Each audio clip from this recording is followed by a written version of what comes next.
56 milliards d'euros, c'est 2% du PNB qui est en facture impayée et que les entreprises ne recouvrent pas. C'est donc quelque chose d'extrêmement important et quelque chose sur lequel les huissiers peuvent aujourd'hui avoir une action dans le tissu local. Pourquoi? Parce qu'ils ont une marque extraordinaire, parce qu'ils connaissent le tissu local comme personne et parce qu'ils sont proches des TPE, PME et ils peuvent les aider à recouvrer cet argent.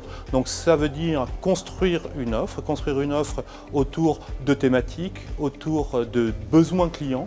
Ça veut dire avoir une façon de facturer qui soit sans doute différente. Les huissiers ont une réelle opportunité de business à aider les entreprises à recouvrer leurs paiements. Parce que le recouvrement est encore aujourd'hui difficile, que les différentes lois successives ne produisent plus effet, il faut modifier encore les textes. Et pour cela, une proposition de loi a été déposée il y a quelques semaines qui vise à réduire les délais en supprimant la phase judiciaire. 1 mois pour contester la créance à partir de la mise en demeure. Si la créance n'est pas contestée, on obtiendra un titre exécutoire du greffier du tribunal de commerce.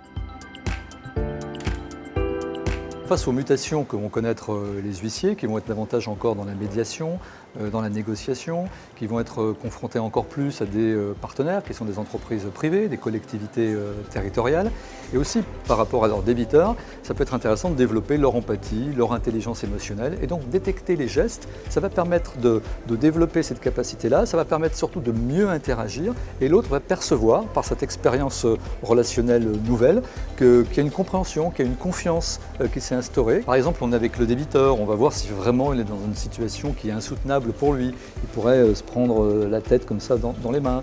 On va pouvoir apprécier la marge de manœuvre qu'on peut avoir avec lui. Est-il en train de gérer son agressivité? Est-il en train, au contraire, de nous raconter des choses, mais en fait de ne pas assumer complètement son propos? Donc là, je suis un petit peu sur les micro-démangeaisons. Ou ne nous dit-il pas tout? Dans ce cas-là, on pourrait voir un retrait labial, une bouche en huître comme on l'appelle. Voilà, donc ça va permettre d'apprécier la marge de manœuvre que je peux avoir dans l'échange.